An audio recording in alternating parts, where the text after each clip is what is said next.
I feel like I could burst into flames any second now. Hi, Ugly. It's me, Bussy, and welcome back to Hot or Rat. And today we'll be reviewing episode 5. No, that's not right. Episode 7 of RuPaul's Drag Race All-Stars Season 7. To win their Legendary Legend stars today, our legends were challenged to create Legendary Legend looks inspired by the legend RuPaul's Legendary Looks. And with all the legendary blocking going on, there's been a bit of drama between Jinkx and Vivienne, highlighted between last episodes and this. So we'll be covering that and what the Vivienne had to say about it on Twitter in today's episode, as well as breaking down all the looks. But first, my champions need me! Today's video is sponsored by Raid Shadow Legends. Click the link in the description or scan my QR code right now to start downloading Raid and listen up close for special rewards. The reason Raid is my #1 is the developer's dedication to keeping the content hot. Like with last year's new Shadowkin faction, and the new Hydra clan boss who offers the tough challenge of requiring different tactics to beat each head. And this month they've added an entirely new event called the Path of Light, where you can explore 3 branching paths to get the rewards you want. Today I've been taking advantage of the Super Raids event in the Spider's Den, which is super tough by the way, because the spider hatchlings can poison you many times over and heal the bigger spider when they explode. And during the Deliana Chase event between now and July 20th, log in and play Raid for 7 days and you'll get the brand new legendary High Elf champion Deliana for free. And enter promo code MyDeliana to get 50 XP brew to max her level, as well as a 10 of silver. And when you click my link or scan my QR code, all new players to Raid will get a starter pack worth almost $30. It includes the free champions Heyrel, 200k silver, 1 XP boost, 1 energy refill, and 1 ancient shard to summon a new champion. Find these in your inbox for the next 30 days only. But wait, there's more! When you enter promo code BussyQueen22, you'll get an extra special rewards pack. But be quick because it's for the first 100 redeemers only. Click the link in my description and download Raid right now. Thanks Raid for sponsoring today's video. Now let's get started in the order they walked the runway. First up, Yvie Oddly. The lucky gal, she ended up with RuPaul's Supermodel of the World look, which I think is the most legendary of them all. RuPaul filled us in that back in 1992, Zaldi made this dress based on the Versace prints at the time, and 2 years later, Versace was making outfits for Ru. Hello, icon. And I just want to stress, because I know we have a lot of younger viewers in this audience. Back when the song and video came out, RuPaul was the drag representation, and to a larger extent, queer representation for a lot of people all around the world. Releasing a disco house album and having its singles chart like on the top 45 of Billboard 100 was a big deal. Still is. But that concludes our history lesson. Let's jump into the present with Yvie Oddly's interpretation of it. Her creation is, of course, a little edgier, a little punkier, but really true to the original. It basically is RuPaul's look, but kind of flipped upside down. She's got the big Hakama pants that honestly by themselves are a total mood. She could have just probably worn these pants down the runway and still served. I think Yvie should be really proud of what she was able to create here. It's a beautiful homage to Ru, and I think also very much represents Yvie. This look is hot. Next up, is she the drama or is it all for show? Maybe a bit of both. It's the Vivienne. So we saw a little back and forth between Jinkx and Vivienne getting blocked by each other. Then last episode, we saw the Vivienne talking about how she wasn't too happy to end up on a team that she wasn't able to select for. And out of nowhere, Vivienne had told everyone that she would have blocked Jinkx the week prior. And even I found myself thinking, wow, that's kind of strange to admit to the entire room who you would want to block, because that kind of puts a target on your back. But the Vivienne apparently has bigger plans. On Twitter, she addressed the situation saying this: Viv isn't very clever, is she? Telling the room who she'd block. Actually, Viv is very clever, creating the biggest storyline so far and making a TV show. I knew exactly what I was doing. I've also shown that if you block me, I'll probably block you back. And sure enough, she did. So honestly, I'm kind of glad she gave us a little bit of drama and intrigue, because this season has been really fun, but we need the drama. Thirsty for it. But on to the challenge. Vivienne chooses RuPaul's Despy Awards look from season 7, all gold, and she turns it into this really simple but beautiful 80s Madonna meets present Madonna meets a little bit of vintage Hollywood red carpet with that hair. And in terms of creating a look, I think the actual dress that Viv created is flawless. She looks gorgeous. However, I think to get the win in this challenge, she would have needed to interpret this a little bit more, because it does kind of just look like a different version of RuPaul's dress. Whereas I think the most successful queens tonight actually created something entirely different. That said, I do feel like Viv would have worn the original as is, so I guess it was true to her as well. This look is hot. Next up, look at the leopard print she painted today. It's Shea Couleé. And Shea ends up with the season 5 sugar ball look. Girl, the drag and drama of this look, the impact that it had on us, the veteran viewers of RuPaul's Drag Race. I still remember the day. But really, this is, I think, an excellent representation of who RuPaul was in this era. Big hair, bright colors, loud prints. So Shea definitely had her work cut out for her with this look. And the first thing I noticed was, oh my god, she only has plain pink fabric. But Shea did not shy away from this challenge. She took that pink fabric and hand painted the leopard print on it, just like apparently Zaldi did for RuPaul's original gown. Concerning the final result though, I think the top third of what Shea did is stunning, beautiful, perfect. The way those ruffles are attached to those black latex sleeves and that little headscarf, beautiful. The outfit really kind of loses me though when we go down to the pants. It's a plain pink or purple fabric that doesn't quite match the tone of the pink on top. And it kind of read to me that she maybe ran out of time for finishing the look. So again, the top third, I mean, untouchable, absolutely hot. But the rest of the outfit for me was a shout out though to that lime green leopard print look that she changed into to potentially lip sync in. That, I'm still shaking. Honestly, that is one of the most stunning things I think I've ever seen Shea in. She looked so gorgeous. And next up, Trinity Teresa. And I've got to say, it has been such a joy to watch her in the workroom interact with her sisters because she is not just good at what she does, but she also is very helpful. And sure, it's strategy, but it also does feel like something she was offering out of the goodness and sisterhood in her heart. And she was given RuPaul season 8 promo look, which was this baby blue baby doll dress. And the look that Trinity created tonight was nothing short of legendary. She is a walking, talking pageantry Tiffany's jewelry box just waiting to be opened. She gives a nod to the baby doll silhouette of RuPaul's look by putting this giant trumpet stool skirt at the bottom of her look. Kind of reads as water around her, like she's walking on water. And she has fully rhinestoned this look, even added a little bow on the back. I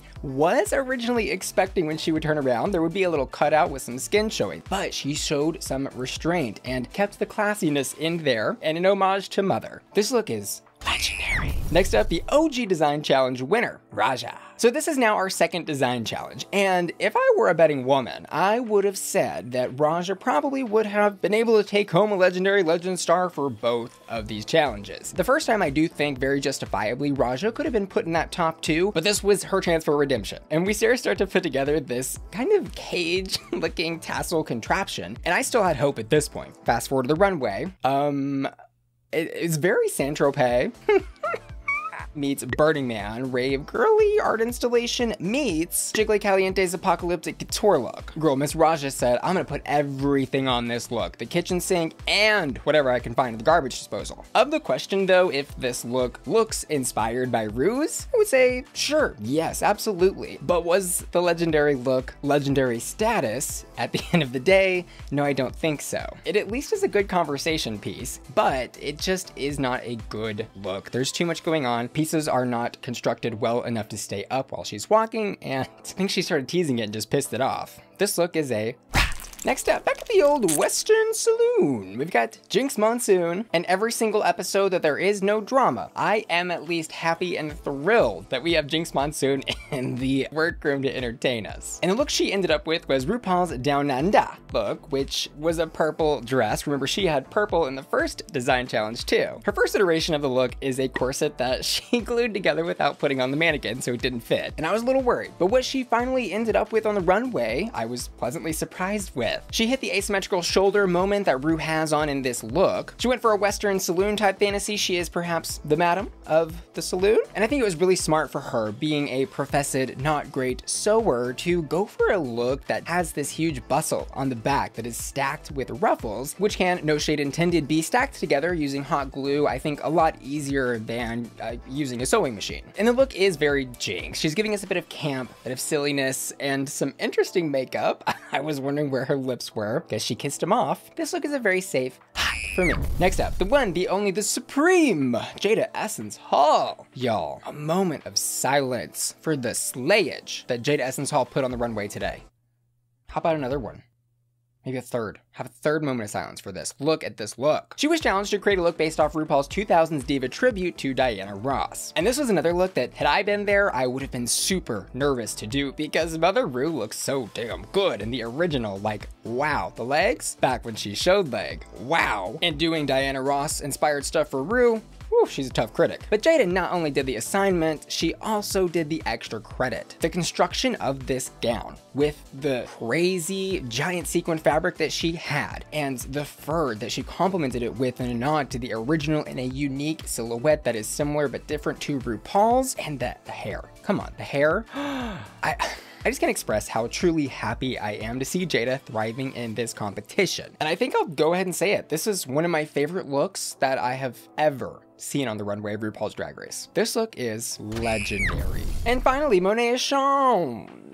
The look Miss Monét has chosen tonight is RuPaul's infamous face bikini sunglasses look that she did back on season 10. And girl, did it get the girlies talking back in the day. I mean, there were even theories running around the internet that RuPaul was not even in that episode and they had a stand-in. But what I didn't remember was that this was actually the look RuPaul wore during the episode that Monét Exchange was lip-syncing for her life. And to her, this was way more special. The look that she created based on this, she says, is very RuPaul meets Lee Bowery. Lee Bowery's impact on drag and really fashion at large across the world, I don't think can be overstated. This was somebody who back in the time of no social media had no problem going viral. One of my favorite looks from them was that black pleather catsuit that she wore. Side note, Kim K, I'm on to you. But back to Monét. I think she did a great job here of creating something that was in the flavor of what Ru did, meets her inspiration for the look, Lee Bowery, and it was also fun and whimsical, I think, in her own way. The little top hat was a great addition with the campy feathers coming out. And it was really smart of her, I think, to use the two different types of paint splatter fabric to do the accessories versus the actual catsuit. Because in a catsuit type of look, you do run the risk of losing your silhouettes. On the contrary, though, Monét found every centimeter of every curve. She looked great. The one thing I was confused why she didn't integrate into the look in some way were RuPaul's giant glasses that she wore, because that was the more iconic and